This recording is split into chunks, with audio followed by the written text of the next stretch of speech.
Hello बच्चों, स्वागत है फिर से आपका मेरे चैनल पे। कल हमने अपना पहला वीडियो अपलोड किया था जिसमें हमने बात करी थी किसकी, प्रॉपर्टीज़ ऑफ फ्लूइड की और इंट्रोडक्शन टू फ्लूइड की। जिसने वो वीडियो देख लिया है बहुत अच्छी बात है, आपको उससे कुछ ना कुछ गेन करने को मिला होगा। आज हम अपनी आगे की प्रॉपर्टी के बारे में पढ़ने वाले हैं। आगे जो हमारी प्रॉपर्टी है, नेक्स्ट प्रॉपर्टी आती है हमारी फ्लूइड की, जो है विस्कोसिटी, जो है हमारी विस्कोसिटी। अब विस्कोसिटी को कैसे समझते हैं? विस्कोसिटी को समझते हैं, हमने कहा सपोज अगर मैं माइक्रोस्कोपिक लेवल पे जाता हूं, माइक्रोस्कोपिक मतलब मैं माइक्रोस्कोप से देख रहा हूं अपने कोई फ्लूइड फ्लो कर रहा है, तो मुझे क्या दिखता है कि वो पूरा एक लेयर है, इस तरह पूरा एक ही है, वो कोई गैप नहीं है उसके बीच में। पर जब मैं माइक्रोस्कोपिक लेवल पे जाता हूं तो मुझे क्या पता चलता है कि उसके अंदर कई सारी लेयर्स है, एन नंबर ऑफ लेयर्स है। मैंने कहा सपोज एक ग्राउंड है हमारा, जहां से हमारा एक वाटर फ्लो कर रहा है, एक ग्राउंड है जिसके ऊपर से हमारा क्या कर रहा है, वाटर फ्लो कर रहा है। तो वहां पे क्या है, कई सारी लेयर्स होंगी। जब हमने माइक्रोस्कोपिक लेवल पे देखा तो मुझे पता चला उसमें क्या है, कई सारी लेयर्स है, बहुत सारी लेयर्स है जो एक के ऊपर एक चल रही है, अलग अलग तरह से चलेंगे। मैं ये नहीं कह रहा हूं बिल्कुल स्ट्रेट लाइन में जाएंगी, पर क्या है, हो सकता है कोई एक दूसरे को क्रॉस कर रही हो, ठीक, कोई ना कर रही हो, कोई बिल्कुल स्ट्रेट पाथ में मूव कर रही है। हमने कहा सपोज वो एडजेसेंट है, सारी लाइंस एक दूसरे के, जो हमारी क्या है फ्लूइड लाइंस है, वो सारी एक दूसरे के एडजेसेंट है जब मैंने उसको माइक्रोस्कोपिक लेवल पे देखा। अब ये जो मेरा ग्राउंड है, ये जो ग्राउंड है ये क्या है, स्टेशनरी। स्टेशनरी, स्टेशनरी मतलब रुका हुआ है, स्टेशनरी मतलब रुका हुआ है, चल नहीं रहा है। अब अगर कोई चीज चल नहीं रही है और उसके ऊपर से कोई चीज गुजरने की कोशिश करती है, तो वो क्या करेगी, जो रुकी हुई चीज है वो उसे रोकने की कोशिश करेगी। जो रुकी हुई चीज है वो उसको क्या करेगी, रोकने की कोशिश करेगी। तो वही चीज यहां पे ये ग्राउंड भी कर रहा है। जो ये हमने कहा सबसे पहली लेयर है जो इस ग्राउंड से टच होते हुए चल रही है, सपोज ये जो मेरी पहली वाली लेयर है, फर्स्ट लेयर ऑफ फ्लूइड, जो मेरी सबसे पहली लेयर है जो इस ग्राउंड से या जो इस स्टेशनरी बॉडी से टच होते हुए चल रही है, वो क्या करेगी, एक फोर्स एक्सपीरियंस करेगी, एक फोर्स एक्सपीरियंस करेगी। कौन सा फोर्स, शीयर फोर्स। शीयर क्यों, क्योंकि ये एक दूसरे के ऊपर स्लाइड हो रहा है, ये एक दूसरे के ऊपर स्लाइड हो रहा है। शीयर फोर्स एक्सपीरियंस करेगी, किसकी वजह से, इस स्टेशनरी ग्राउंड की वजह से। जिसकी वजह से क्या होगा, ये जो हमारी फर्स्ट लेयर है, ये जो फर्स्ट लेयर है सबसे नीचे वाली लेयर, इसकी अगर मैं कहता हूं सपोज कुछ वेलोसिटी थी, मैंने कहा सपोज v को हम वेलोसिटी बोल रहे हैं, कुछ अगर वेलोसिटी है तो वो क्या होगी, अगर मैं कहता हूं फर्स्ट लेयर की, वो होगी हमारी 0, क्योंकि ये जो ग्राउंड है ये इसको रोकने की कोशिश करेगा। अब विस्कोसिटी को यहाँ पे फ्रिक्शन के साथ जोड़ने की कोशिश मत करना, यहाँ पे विस्कोसिटी को फ्रिक्शन के साथ जोड़ने की कोशिश मत करना। जब फ्लूइड के टर्म में बात होती है तब विस्कोसिटी की बात होती है, और जब सॉलिड बॉडीज की बात होती है तब फ्रिक्शन की बात होती है। जब सॉलिड बॉडीज की बात होती है तब फ्रिक्शन की बात होती है, और जब हम फ्लूइड की बात करते हैं तब हम विस्कोसिटी की बात करते हैं। जब हम फ्लूइड की बात करते हैं तो हम विस्कोसिटी की बात करते हैं। तो ये जो हमारी स्टेशनरी या ग्राउंड है वो क्या कर रहा है, ये जो मेरी पहली वाली लेयर है उसको रोकने की कोशिश कर रहा है, उसको रोकने की कोशिश कर रहा है, और काफी हद तक कामयाब भी हो जाती है। और इसी वजह से हमारी जो फर्स्ट लेयर है उसकी वेलोसिटी क्या हो जाती है, 0 हो जाती है। अब जो हमारी फर्स्ट लेयर है उसकी वेलोसिटी तो 0 हो गई, पर उसके एडजेसेंट, एडजेसेंट मतलब लगती हुई, एडजेसेंट मतलब लगती हुई एक लेयर और है, मैंने कहा सपोज इसको सेकंड नाम दे देता हूं, वहां पे सेकंड लेयर भी है। तो अब क्या है, वो मूव करने की, जो फर्स्ट वाली लेयर है वो मूव करने की कोशिश तो कर रही थी, पर ग्राउंड ने उसे क्या कर दिया, 0 कर दिया। उसके एडजेसेंट सेकंड लेयर है, तो सेकंड लेयर भी मूव करने की कोशिश कर रही है। तो जिसकी वेलोसिटी 0 हो गई, जो मेरी फर्स्ट वाली लेयर है, वो क्या करेगी, वो सेकंड वाली लेयर को रोकने की कोशिश करेगी, वो सेकंड वाली लेयर को रोकने की कोशिश करेगी।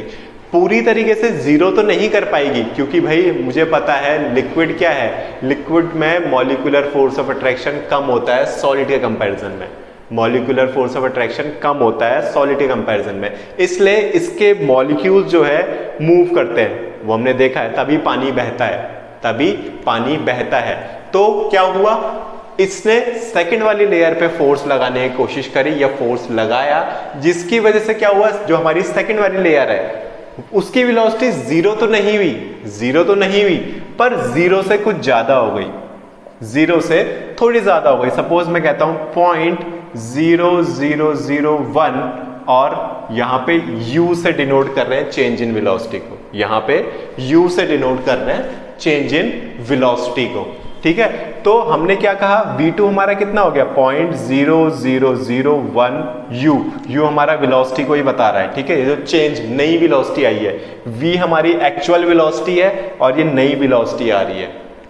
तो इसी तरह जैसे जैसे मैं ऊपर की तरफ बढ़ता जाता हूं, layer to layer, adjacent layer to layer बढ़ता जाता हूं, वैसे वैसे क्या होता है, मेरी वेलोसिटी भी इंक्रीज होती जाती है, वैसे वैसे मेरी वेलोसिटी भी इंक्रीज होती जाती है।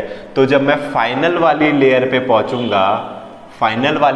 पहुंचूंगा, तो उस टाइम पे मेरी वेलोसिटी होगी 0.99 times of u, 0.99 times of u, मतलब एक्चुअल वेलोसिटी से 0.99 टाइम्स कम है, कुछ ना कुछ कम हो रही है। किस वजह से, ये जो स्टेशनरी बॉडी है इसकी वजह से, ये जो स्टेशनरी बॉडी है इसकी वजह से। जैसे जैसे मैं बढ़ता जा रहा हूं वैसे वैसे मेरी वेलोसिटी इंक्रीज होती जा रही है। अब एक एग्जांपल लेते हैं, मैं कहता हूं, सपोज करो, आपने देखा भी होगा, कई मूवीज में देखा होगा, कई टीवी में देखा होगा, नेशनल ज्योग्राफिक चैनल आपका है, डिस्कवरी चैनल है, जब आप सी वाटर में अंदर जाते हैं, जैसे स्कूबा डाइविंग बोलते हैं, जो हम स्कूबा डाइविंग बोलते हैं, जब हम टॉप लेयर देखते हैं लिक्विड की, तो वहां क्या दिखती है, हमें लहरें दिखाई देती है, वर्ल्स दिखाई देते हैं, कई सारी लहरें होती है, वहां पे पानी बह रहा है, चल रहा है वो। पर जैसे ही वो स्कूबा डाइविंग करने पानी के अंदर जाते हैं, पानी के अंदर जाते हैं, तो क्या होता है, वहां पे आपने देखा होगा पानी बिल्कुल शांत होता है, आपको पता ही नहीं चलता कि पानी की कोई वेलोसिटी है या पानी मूव भी कर रहा है, आपको लगता है वो स्टिल है, स्टेशनरी है, रुका हुआ है, आपको लगता है वो स्टिल है, स्टेशनरी है या रुका हुआ है। वो क्यों होता है, वो विस्कोसिटी के कारण ही होता है, कि हमें पता है कि ग्राउंड पे जहां पे टच कर रहा है, सी का बॉटम लेवल है जो, वहां पे क्या है, मेरी वेलोसिटी जीरो है, और जैसे जैसे ऊपर बढ़ती जा रही है तो वो बढ़ रही है, पर इतनी ज्यादा नहीं है। मैक्सिमम कहां पे है, जो टॉप मोस्ट लेयर है, मैक्सिमम वेलोसिटी कहां पे है, जो मेरी टॉप मोस्ट लेयर है, वहां पे मेरी मैक्सिमम वेलोसिटी है।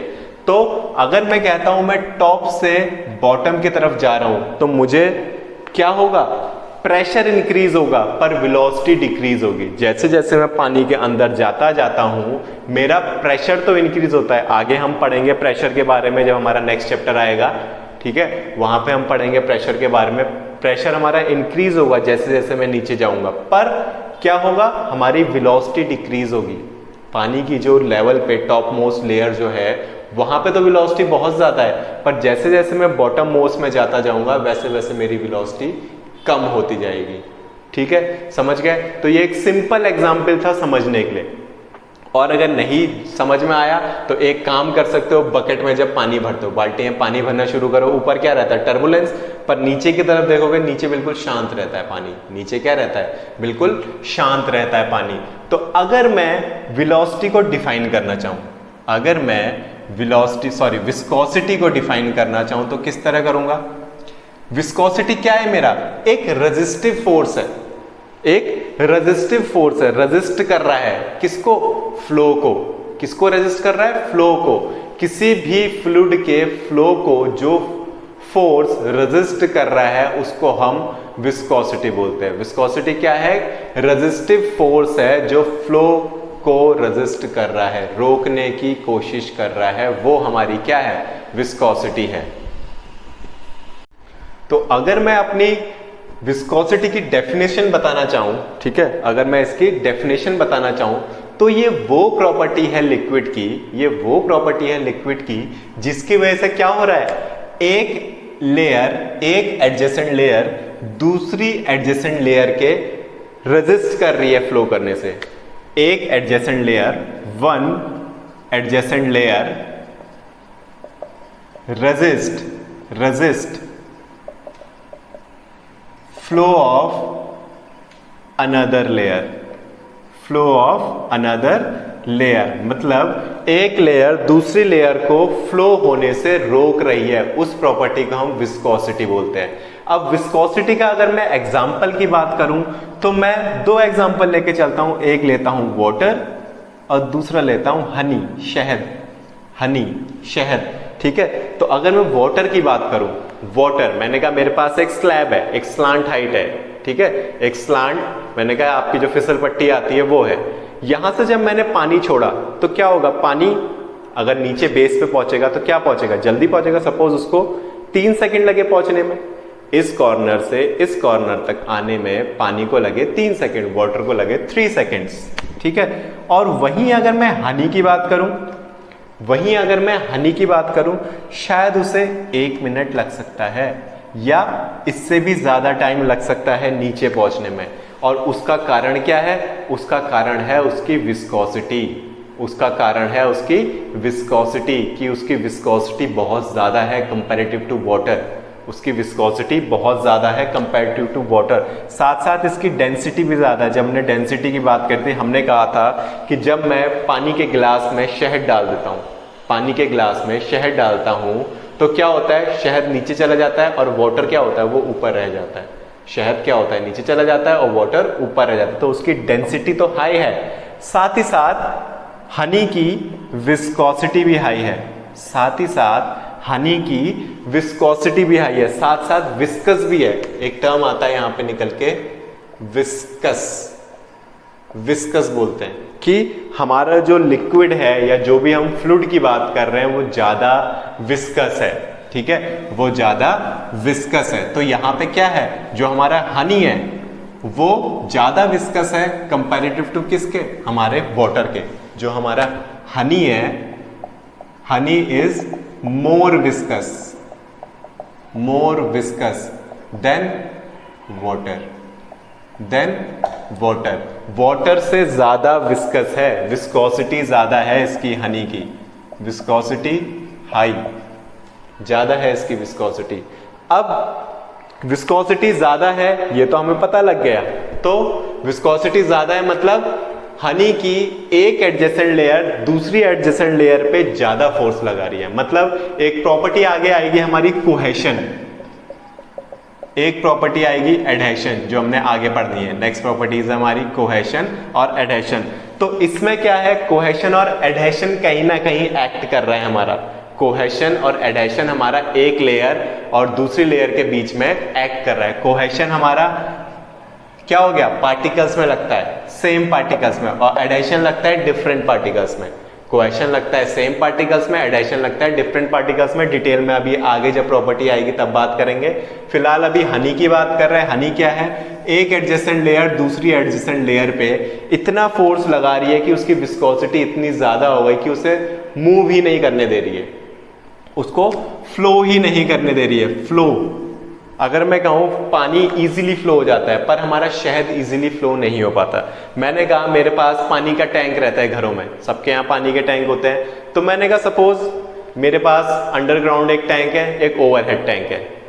अंडरग्राउंड टैंक हो गया जो मेरा नगर पालिका का पानी आता है, मैंने उसको वहां पे जल निगम से जो पानी आता है उसको रखना के लिए रख रखा है एक टैंक, और एक टैंक है हमारा छत पे जो हम मोटर यूज कर रहे हैं उसको चढ़ाने के लिए। सपोज मैंने जो हमारा ग्राउंड वाला टैंक है उसमें शहद भर दिया, जो मेरा ग्राउंड वाला टैंक है उसमें शहद भर दिया और अपनी मोटर ऑन कर दी, शहद भर दिया और मोटर ऑन कर दी, तो क्या होगा, तो शहद चढ़ेगा तो सही पर हमें जो मोटर है वो हाई पावर की लगानी पड़ेगी बहुत ज्यादा। शहद चढ़ेगा तो सही पर मोटर हमें हाई पावर की लगानी पड़ेगी। और मान लो बीच में लाइट कट गई या पावर कट हो गया तो क्या होगा। अब हमने देख लिया कि विस्कोसिटी उसकी बहुत ज्यादा है, शहद की जो विस्कोसिटी है वो बहुत ज्यादा है, जिसकी वजह से क्या होगा, हो सकता है हमारी जो पाइपलाइन है, हो सकता है हमारी जो पाइपलाइन है वो चोक हो जाए।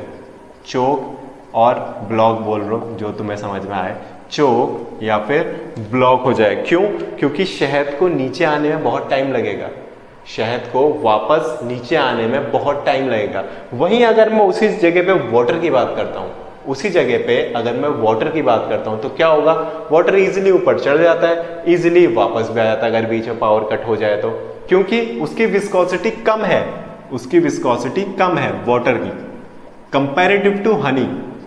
कंपैरेटिव टू हनी उसकी विस्कोसिटी कम है वाटर की, हनी की ज्यादा है। तो इस वजह से इजीली क्या है, हमारा वाटर नीचे आ जाता है। ठीक है, तो यहां से हमारे पास एक फॉर्मूला निकल के आता है विस्कोसिटी के लिए।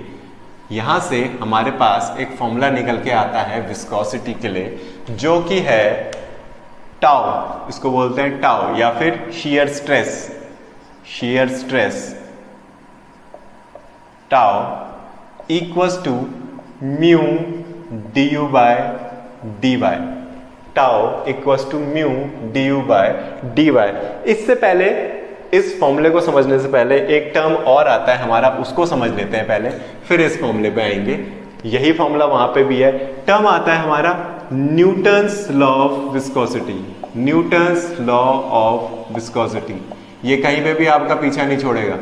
ये न्यूटन है जो ये आपका कहीं पे भी पीछा नहीं छोड़ेगा, ये हमेशा आपके पीछे लगा रहेगा, कहीं ना कहीं किसी ना किसी तरीके से आपको न्यूटन के दर्शन होने ही है।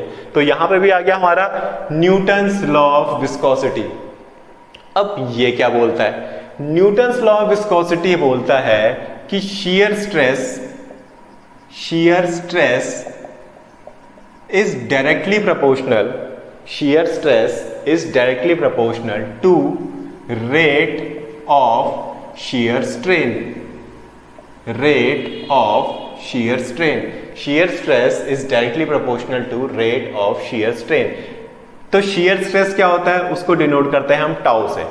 shear stress क्या होता है, उसको हम डिनोट करते हैं टाउ से, डायरेक्टली प्रोपोर्शनल का साइन लगाते हैं। रेट ऑफ shear strain क्या होता है, वो होता है change in velocity, change in velocity upon change in thickness, या एडजेसेंट लेयर के बीच में थिकनेस। तो टाउ क्या है, यहां पे टाउ है हमारा शियर स्ट्रेस। टाउ यहां पे है हमारा शियर स्ट्रेस, जो होता है force per unit area. Force per unit area, ये होता है हमारा शियर स्ट्रेस। और डी यू क्या है हमारा, डी यू है हमारा change in velocity. Change in velocity, दो एडजेसेंट लेयर है, एक के ऊपर एक इनिशियल वेलोसिटी, एक फाइनल वेलोसिटी। तो फाइनल माइनस इनिशियल करूंगा तो चेंज इन वेलोसिटी आ जाएगा। और नेक्स्ट है मेरा डी वाई, ये है मेरा thickness. Thickness between two adjacent layer, या दो फिल्म है, उन दोनों के बीच की थिकनेस कितनी है, उनके बीच में कितना फ्लूइड है, या दो एडजेसेंट लेयर के बीच की डिफरेंस कितना है, वो हमारा आता है डी वाई। तो tau is directly proportional to d u by d y. तो यहां से जब ये डायरेक्टली प्रोपोर्शनल का साइन हटता है तो हमें पता है हमेशा एक कोफिशिएंट आता है। जो यहां पे कोफिशिएंट आता है उसका नाम है कोफिशिएंट ऑफ विस्कोसिटी। जब tau is directly proportional to d u by d y से ये प्रोपोर्शनैलिटी का साइन हटेगा तो एक कोफिशिएंट निकल के आता है म्यू। म्यू बोलते हैं इसको, म्यू आइए बताता हूं, d u upon d y, इसको बोलते हैं एम यू म्यू। ठीक है, ये यू की तरह कुछ इस तरह बनता है, एम यू म्यू, म्यू बोलते हैं इसको। तो tau is directly proportional to mu d u by d y. ठीक है, तो ये जो म्यू है ये क्या है, ये है हमारा coefficient of viscosity. Coefficient of viscosity. तो न्यूटन्स लॉ ऑफ विस्कोसिटी क्या बोलता है, shear stress is directly proportional to rate of shear strain.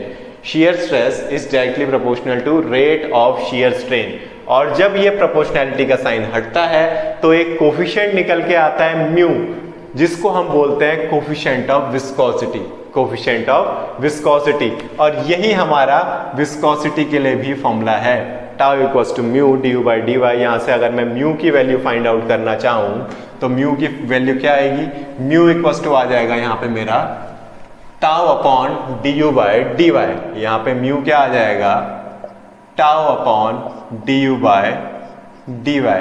और अगर मैं इसकी एसआई यूनिट निकालना चाहूं म्यू की, न्यूटन्स लॉ ऑफ विस्कोसिटी, के थ्रू जो हमारा आया है कोफिशिएंट ऑफ विस्कोसिटी आया है, केवल विस्कोसिटी बोलूं तो इसकी अगर मैं यूनिट निकालना चाहूं तो निकाल सकते हैं उसकी यूनिट। टाउ की क्या है, टाउ क्या है हमारा force per unit area. Force की यूनिट क्या होती है न्यूटन, एरिया की क्या होती है मीटर स्क्वायर, तो न्यूटन पर मीटर स्क्वायर तो आ गई टाउ की। अब बात करता हूं डी की। डी क्या है हमारा वेलोसिटी है, वेलोसिटी की यूनिट क्या होती है मीटर पर सेकंड, और डी वाई क्या है मेरा थिकनेस है, थिकनेस की क्या होती है मीटर। तो इस फॉर्मूले में अगर मैं रख दूं तो म्यू इक्वल टू आ गया टाउ की वैल्यू है न्यूटन पर मीटर स्क्वायर, डी यू की वैल्यू है मीटर पर सेकंड, और इसकी वैल्यू है मीटर, मीटर पर सेकंड और मीटर, तो मीटर से मीटर कैंसिल, ये सेकंड ऊपर चला गया तो म्यू की यूनिट निकल के आई Newton second per metre square. Mu की जो यूनिट निकल के आती है वो आती है Newton second per metre square. ये है हमारी एसआई यूनिट, ये है हमारी एसआई यूनिट, ठीक है, ये है हमारी एसआई यूनिट। ऐसे ही हमारी एक होती है सीजीएस यूनिट, ऐसी हमारी एक होती है सीजीएस, सीजीएस यूनिट। तो वहां पे इसका फॉर्मूला हो जाता है डाइन सेकंड पर सेंटीमीटर स्क्वायर। सीजीएस यानी centimetre gram, centimetre gram CG, ठीक है। तो डाइन सेकंड पर सेंटीमीटर स्क्वायर, डाइन सेकंड पर सेंटीमीटर स्क्वायर। साथ ही इसकी एक यूनिट और होती है, साथ ही इसकी एक यूनिट और होती है म्यू की। हम यूनिट्स की बात कर रहे हैं अभी, जनरली क्वेश्चन उसी यूनिट के टर्म में पूछा जाता है, जनरली क्वेश्चन उसी टर्म के यूनिट में पूछा जाता है, दे देता है mu equals to 0.1 poise, mu equals to 0.1 poise. तो ये पॉइज हमारी यूनिट होती है किसकी, किसकी यूनिट है कोफिशिएंट ऑफ विस्कोसिटी की, किसकी यूनिट है कोफिशिएंट ऑफ विस्कोसिटी की। तो ये पॉइज होता क्या है 1 Newton second per metre square equals to होता है आपके 10 पॉइज के बराबर। 1 Newton second per metre square होता है आपके 10 पॉइज के बराबर। और अगर मैं बात करूं 1 पॉइज की, अगर मैं बात करूं 1 पॉइज की तो वो होता है हमारा, इसको इधर भेज दो, वो हो जाएगा 0.1 Newton second per metre square. तो जनरली जो हमारा न्यूमेरिकल पूछा जाता है वो पॉइज के टर्म में पूछा जाता है। वहां पे पॉइज में हमें क्वेश्चन दे दिया होता है और हमें उसके हिसाब से अपना सॉल्यूशन करना होता है, हमें उसके हिसाब से अपना सॉल्यूशन करना होता है, ठीक है, क्लियर है। तो ये कुछ हमारी यूनिट्स थी किसकी कोफिशिएंट ऑफ विस्कोसिटी की। याद रखना है म्यू बोलते हैं इसको, एम यू म्यू प्रोनाउंस किया जाता है, एम यू म्यू। अब इसको कंफ्यूज मत करना हमारे वहां फ्रिक्शन के साथ, वहां पे भी एक फॉर्मूला निकल के आता है F equals to mu R, वहां पे भी आता है। ये हमारा वहां पे सॉलिड्स के लिए है, ये फ्रिक्शन के केस में, और ये विस्कोसिटी के केस में है। ये म्यू विस्कोसिटी का है, ये म्यू फ्रिक्शन का है। तो दोनों को कंपेयर करोगे तो दोनों अलग अलग चीज है। F equals to mu R ये फ्रिक्शन के केस में है, फ्रिक्शन, और ये कब आएगा जब विस्कोसिटी की बात करूंगा, ये कब आएगा जब विस्कोसिटी की बात करूंगा। तो ये थी हमारी विस्कोसिटी। अब इसी में विस्कोसिटी भी दो तरह की होती है, विस्कोसिटी भी हमारी दो तरह की होती है। पहली जो विस्कोसिटी आती है वो आती है डायनामिक विस्कोसिटी। नाम से क्लियर हो रहा है, डायनामिक विस्कोसिटी। स्टैटिक्स, डायनामिक्स और काइनेमेटिक्स पढ़ के आए थे, तो वैसे ही यहां पे यह है डायनामिक विस्कोसिटी। डायनामिक मतलब जहां पे मोशन को करने वाले फोर्सेस की भी बात करते हैं, जहां पे मोशन को करने वाले फोर्सेस की बात करते हैं। तो इसका फॉर्मूला वही होता है जो न्यूटन्स लॉ ऑफ विस्कोसिटी का होता है, tau equals to mu d u by d y. या ये जो हमारा म्यू यहां पे हम निकाल रहे हैं ये हमारा डायनामिक विस्कोसिटी है, ये हमारा dynamic viscosity, tau upon d u by d y. Unit हमें पता चल गई newton second per metre square ही होती है इसकी। तो जनरली अगर वहां पे उसने क्वेश्चन में स्पेसिफाई नहीं किया है कौन सी विस्कोसिटी निकालनी है तो वो डायनामिक विस्कोसिटी होगी। अगर उसने केवल बोला कि विस्कोसिटी निकालो, अगर उसने केवल बोला कि विस्कोसिटी निकालो, तो जब विस्कोसिटी की बात होगी तो हम डायनामिक विस्कोसिटी ही निकालेंगे। पर एक विस्कोसिटी और होती है, उसको हम बोलते हैं काइनेमेटिक विस्कोसिटी, उसको हम बोलते हैं काइनेमेटिक विस्कोसिटी। अब ये क्या होती है, काइनेमेटिक विस्कोसिटी को डिनोट करते हैं न्यू से। काइनेमेटिक विस्कोसिटी को डिनोट करते हैं न्यू से। न्यू इक्वल्स टू होता है हमारा mu by rho. Nu equals to होता है हमारा म्यू बाय रो। इसको लिखते हैं N U nu. Nu equals to होता है हमारा म्यू बाय रो। यहां से न्यू की यूनिट निकाल लो। म्यू की यूनिट क्या होती है? म्यू की यूनिट होती है न्यूटन सेकेंड पर मीटर स्क्वायर। और रो की यूनिट क्या होती है? केजी पर मीटर क्यूब। केजी पर मीटर क्यूब। और हमने वहां देखा था कि हमारे फोर्स की यूनिट क्या होती है? फोर्स की यूनिट होती है एम ए बोलते थे। एम क्या होता है? Kg metre second square. Kg metre second square. तो देखते हैं क्या आ गया। यहां पे आ गया केजी पर मीटर क्यूब। न्यूटन को ब्रेक कर सकते हैं इसमें। न्यूटन को ब्रेक किया मैंने केजी मीटर सेकेंड स्क्वायर में। और यहां ऑलरेडी क्या है? Metre square second metre cube और केजी। केजी से केजी कैंसिल, एक सेकेंड से एक सेकेंड कैंसिल, मीटर स्क्वायर से ये गया तो बचा क्या? बचा metre into metre, metre square, और नीचे से क्या बचा? सेकेंड। तो यहां से इसकी एसआई यूनिट निकल के क्या आई? एसआई यूनिट निकल के आई काइनेमेटिक विस्कोसिटी की मीटर स्क्वायर पर सेकेंड।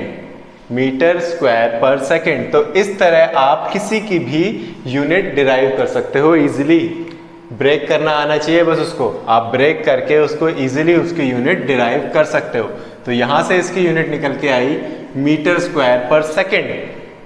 किसकी? न्यू की। वो म्यू था, ये न्यू है। न्यू की यूनिट निकल के आई मीटर स्क्वायर पर सेकेंड। इसकी एक यूनिट होती है, उसे हम बोलते हैं स्टोक। 1 स्टोक इक्वल्स टू होता है आपका 10 की पावर -4 मीटर स्क्वायर पर सेकेंड। 10 की पावर -4 मीटर स्क्वायर पर सेकेंड।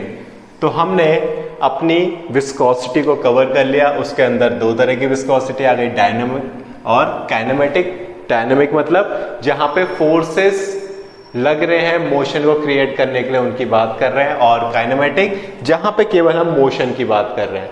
तो ये हमारी प्रॉपर्टी थी। अगली प्रॉपर्टी जो हमने करी, आइए देखते हैं इसके ऊपर कुछ न्यूमेरिकल्स। तो आइए देख लेते हैं अपना एक न्यूमेरिकल विस्कोसिटी के ऊपर। क्वेश्चन है हमारे पास, if the kinematic viscosity of benzene is 7.43 × 10 की पावर -3 स्टोक्स। देखो मैंने तुम्हें कहा था स्टोक्स या पॉइज में ही वो तुम्हें देगा, और उसने वही बात करी है। And its mass density is 860 kg per metre cube. 860 kg per metre cube. Determine its dynamic viscosity. तो मैंने तुम्हें पिछले लेक्चर में भी बताया था कि सबसे पहले गिवन क्वांटिटीज लिखो। गिवन क्वांटिटीज क्या क्या है? किसकी वैल्यू दे रखी है? न्यू की वैल्यू। न्यू की वैल्यू दे रखी है 7.43 × 10 की पावर -3 स्टोक। और क्या दे रखा है? हमें दे रखी है मास डेंसिटी। डेंसिटी यानी रो की वैल्यू दे रखी है 860 kg पर मीटर क्यूब। और निकालना क्या है? हमें निकालनी है म्यू की वैल्यू। डायनेमिक विस्कोसिटी बोल दिया उसने, और डायनेमिक विस्कोसिटी क्या होता है? म्यू। सबसे पहले तो इस न्यू को हमें स्टैंडर्ड में लाना पड़ेगा। हमने देखा था कि हमारा 1 स्टोक इक्वल्स टू कितना होता है? 1 स्टोक इक्वल्स टू होता है हमारा 10 की पावर -4 मीटर स्क्वायर पर सेकेंड। 10 की पावर -4 मीटर स्क्वायर पर सेकेंड। या फिर मैं बोलूं 1 मीटर स्क्वायर पर सेकेंड इक्वल्स टू 10 की पावर 4 स्टोक। 1 मीटर स्क्वायर पर सेकेंड इक्वल्स टू 10 की पावर 4 स्टोक। इसको यहां भेज देंगे, ऊपर चला जाएगा, 10 की पावर 4 हो जाएगा, नीचे से ऊपर जाएगा। तो अगर मैं यहां पे इसको सॉल्व करता हूं और इसको मुझे लेके आना है मीटर स्क्वायर पर सेकेंड में, तो क्या करूंगा? 7.43 × 10 की पावर -3 डिवाइड बाय 10 की पावर 4। डिवाइड बाय 10 की पावर 4। तो हमारे पास यहां क्या निकल के आया? जब मैंने इसको सॉल्व किया तो मेरे पास निकल के आया ये इक्वल्स टू 7.43 × इसको ऊपर भेजूंगा 10 की पावर -7 मीटर स्क्वायर पर सेकेंड। ये आ गई मेरी न्यू की वैल्यू। अब न्यू का फॉर्मूला क्या होता है? न्यू इक्वल्स टू होता है मेरे पास mu by rho. Nu equals to होता है म्यू बाय रो। अब मुझे क्या क्या पता है? न्यू पता है और रो पता है, तो म्यू निकाल सकता हूं। तो मेरे पास म्यू क्या हो जाएगा, म्यू हो जाएगा न्यू इनटू रो। न्यू की वैल्यू कितनी है 7.43 इंटू 10 की पावर -7 और रो की वैल्यू कितनी है 860। दोनों को मल्टीप्लाई कर देते हैं 7.43 इंटू 860, ये आ गया हमारे पास 6389.8 इंटू 10 की पावर -7 या फिर 6.3898 इंटू 10 की पावर -4 न्यूटन सेकेंड पर मीटर स्क्वायर। तो हमारी म्यू की वैल्यू यहाँ से निकल के आ गई 6.3898 इंटू 10 की पावर -4 न्यूटन सेकेंड पर मीटर स्क्वायर। चाहे इसे कंपटीशन पॉइंट ऑफ व्यू से बात करें विस्कोसिटी की, या फिर बात करें यूबीटीआर के हिसाब से, आपके डिप्लोमा के हिसाब से, ये क्वेश्चन इंपॉर्टेंट है। ये क्वेश्चन नहीं, मतलब इस तरह के क्वेश्चन इंपॉर्टेंट है जहां पे आपका विस्कोसिटी आपको फाइंड आउट करनी है। यहाँ पे मेन है आपकी यूनिट या ये जो कन्वर्जन्स है, ये कन्वर्जन स्टोक का मीटर स्क्वायर पर सेकंड में, पॉइस का Newton second per metre square में, या Newton second per metre square का पॉइस में। ये इंपॉर्टेंट है आपके पॉइस और स्टोक, ठीक है। इन यूनिट्स को अगर आपने ध्यान में रख लिया तो आपके न्यूमेरिकल इजीली हो जाएंगे। दूसरा, कंपटीशन में विस्कोसिटी पूछा जाता है, साथ ही साथ यूबीटीआर में इसमें न्यूमेरिकल बनता है, यूबीटीआर में इसमें न्यूमेरिकल बन जाता है। और साथ साथ 5 मार्क्स में ये थियोरिटिकल में भी आ जाता है कि विस्कोसिटी एक्सप्लेन करो, काफी कुछ है लिखने को, विस्कोसिटी एक्सप्लेन कर सकते हो। साथ साथ उसमें डायनेमिक विस्कोसिटी क्या होती है, काइनेमेटिक विस्कोसिटी क्या होती है, with formulas with SI unit explain करोगे तो आपका 5 मार्क्स से ज्यादा का क्वेश्चन बन जाएगा। तो ये हमारा सॉल्यूशन था इस क्वेश्चन का। होप आपको समझ आ गया होगा। एक क्वेश्चन और करते हैं, उसके बाद अपने अगले टॉपिक की तरफ बढ़ेंगे। तो पहले एक क्वेश्चन कर लेते हैं। तो चलिए देख लेते हैं अपना अगला क्वेश्चन। अगला क्वेश्चन क्या बोलता है, वो बोलता है डिटरमाइन द काइनेमेटिक विस्कोसिटी। वहां पे क्या करना था, वहां पे डायनेमिक विस्कोसिटी निकालनी थी इससे पहले वाले क्वेश्चन में। अब क्या करना है, काइनेमेटिक विस्कोसिटी निकालनी of air if it's dynamic viscosity is कितना 1.95 इंटू 10 की पावर -4 पॉइस। देखो पॉइस में दे दिया है, and its mass density is 1.220 kg per metre cube. तो हमें क्या क्या दे दिया यहाँ पे, एक तो दे दिया मुझे म्यू की वैल्यू कितनी 1.95 इंटू 10 की पावर -4 पॉइस, और दूसरा मुझे दे दिया डेंसिटी। डेंसिटी कितनी दे दी 1.220 kg पर मीटर क्यूब, ठीक है। फिर से भाई कन्वर्जन पॉइस का Newton second per metre square में, मैंने वहां देखा था 1 Newton second per metre square equal to होता है आपके 10 पॉइस के बराबर, इक्वल टू होता है आपके 10 पॉइस के बराबर। तो कितना हो जाएगा यहाँ पे, ये हो जाएगा 1.95 इंटू 10 की पावर -4 डिवाइड बाय 10, 1.95 इंटू 10 की पावर -4 डिवाइड बाय 10। तो कितना आ गया निकल के, ये आ गया आपका 1.95 इंटू 10 की पावर -5 न्यूटन सेकेंड पर मीटर स्क्वायर।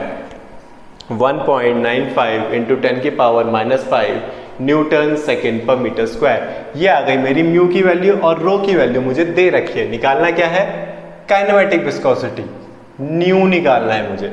और न्यू का फॉर्मूला मेरे पास क्या होता है, म्यू बाय रो। न्यू का फॉर्मूला होता है मेरे पास म्यू बाय रो। म्यू की वैल्यू मेरे पास है 1.95 इंटू 10 की पावर -5 और रो की वैल्यू है 1.220। इसको सॉल्व कर लेते हैं, हमारे पास आंसर आता है निकल के 1.95 डिवाइड बाय 1.220, ये आ गया 1.5983 इंटू 10 की पावर -5 मीटर स्क्वायर पर सेकेंड। ये आ गई हमारी न्यू की वैल्यू।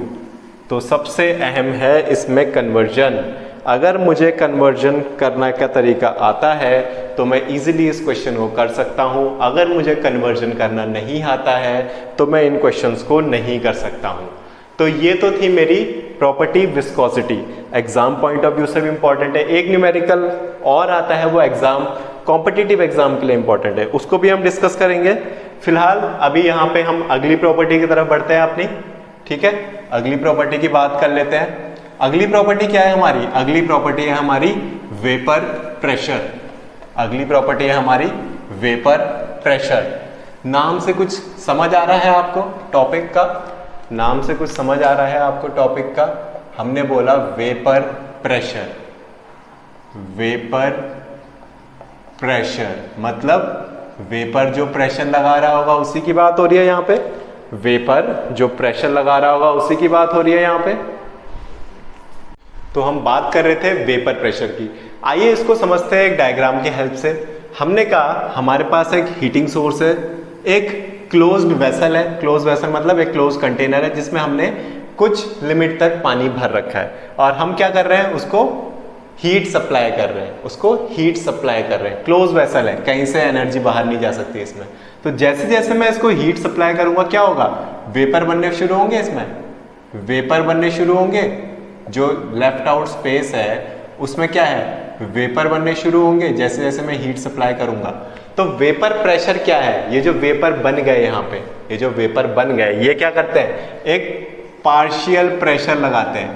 पार्शियल प्रेशर लगाते हैं किस पे, वेसल पे भी और साथ साथ इस लिक्विड सरफेस पे भी, साथ साथ इस लिक्विड सरफेस पे भी। उसको हम वेपर प्रेशर बोलते हैं। क्या हो रहा है कि हमने एक क्लोज्ड वेसल लिया, उसमें एक पूरा वाटर नहीं भरेंगे, कुछ स्पेस खाली छोड़ेंगे। हमने उसमें कुछ स्पेस खाली छोड़ी और उसे हीट करना शुरू करेंगे, उसको हीट करना शुरू करेंगे।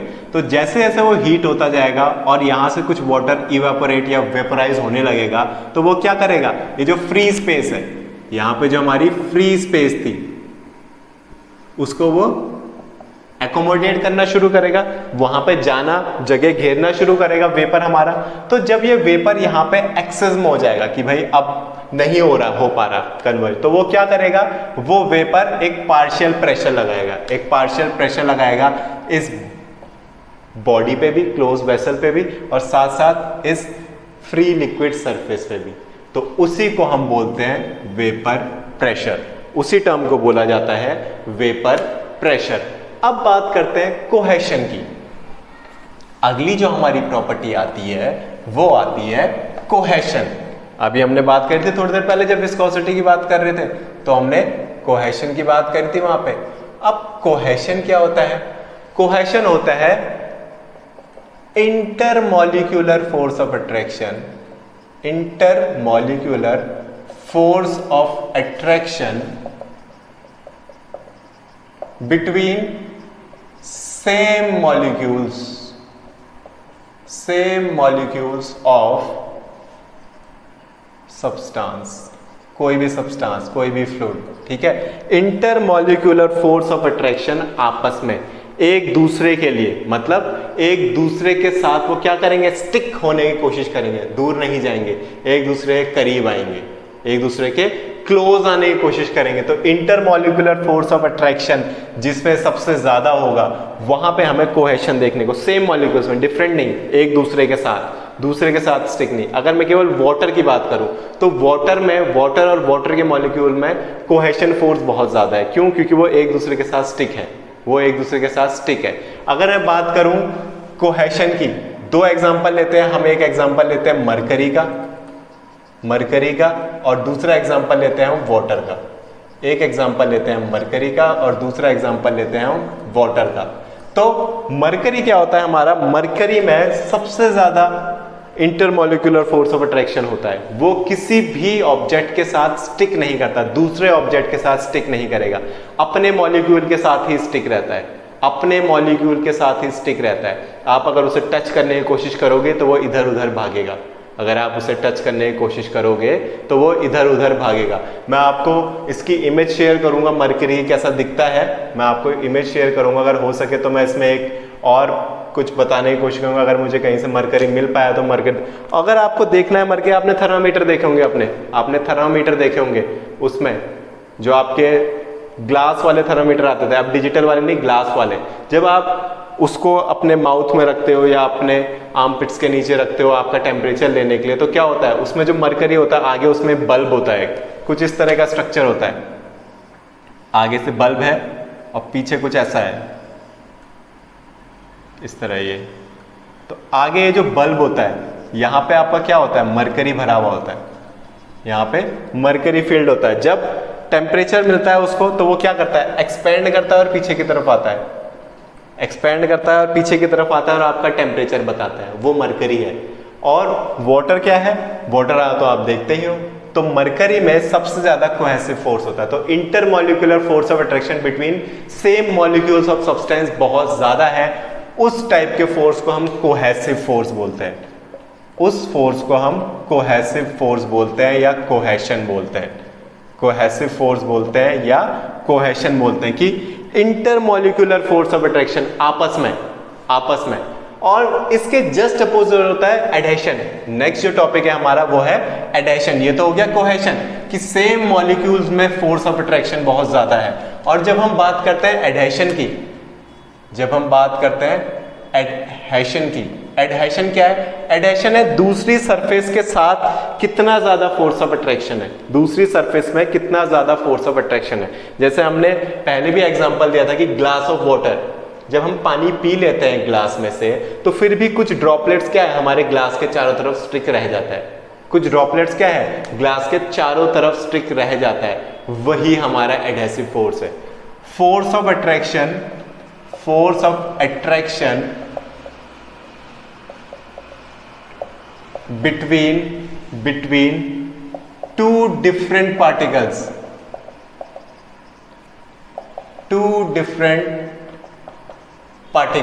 ठीक है।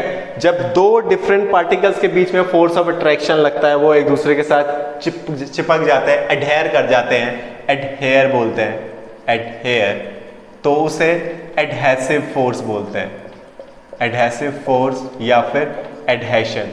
इसका बेस्ट एग्जांपल लेते हैं फेविकॉल, इसका बेस्ट एग्जांपल लेते हैं फेविकॉल। सबने देखा है, सबने देखा है, सबने यूज किया है।